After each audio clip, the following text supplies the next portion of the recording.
Kaithal मानबीदा army की recruitment याव चटपा मैतै मसा अहुम की मनुंगदा कुकी सिंगना फाजिनुन लेहौरिबा अन्नी अदु टेक तकादर अथु मतमदा इमुंग मनुंगी मियोय सिंगदा सिनगदबने हायना अमुको पोयरै लेमरोल अपुनबा मैरा पाइबी मणिपुर अमसुंग all Manipur women's voluntary association अमावना सेंटर लेंगाक यावना होम मिनिस्टर मणिपुर की सिक्योरिटी एडवाइजर अमदी डीजीपी दा डिमांड तौरी लूप अहुम मसिना पुनः सिंधुना इम्फाल की क्वा कैथल लैब अमुको की मयाय लोइसंगदा पांगथोकिबा पाव की मिफम अमदा अमुको की प्रेसिडेंट भैरोइजम नंदो लुवांगना करिगुमदा फाजिनुन लेहौरिबा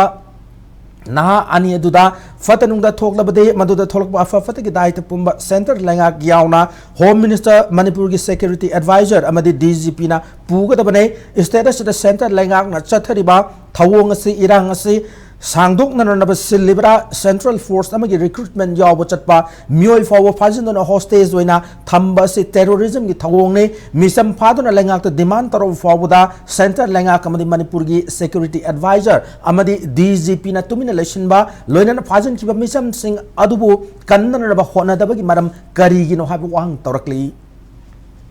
सेंट्रल सिक्योरिटी फोर्सिंग ने जो मैते यूथ अनि कराइदा थमिगे हाइबजु इफोंग फोंग खंगबा अदुग कंदन लेबा इसे मसी करिगिनो मसी सीरियस ओइन लोबिरगा कोई मैते अनिसी कंदब सुया यारो है मैते अनिसी फतनुग थोक तारगदी कोई मधुगी दायित्व पुनमक चेकचाक पुनमक भारत सरकार ना सिक्योरिटी एडवाइजर ना डीजीपी ना अमदी सेंट्रल सिक्योरिटी फोर्स ने लेरिबा कोई दे लेरिबा मनांग लेइमदा मोइने पुगदबनी अमदी मखोइना कोई हलनबनी मखोइना मसी प्लान तोबनी ना कोई न लौजगनी यारगदी ngरang अमा कल्लगा नि थादुअन बाइबदु याम सखुतबा याम मोंग जादब अननेसेसरी ड्रामा ने अननेसेसरी ड्रामा तोदि छपुदी कोई तोबिगनो अदुगा सेंट्रल सिक्योरिटी फोर्सिंग गसी आही सिंग बहुपियो थंगना उपियोबा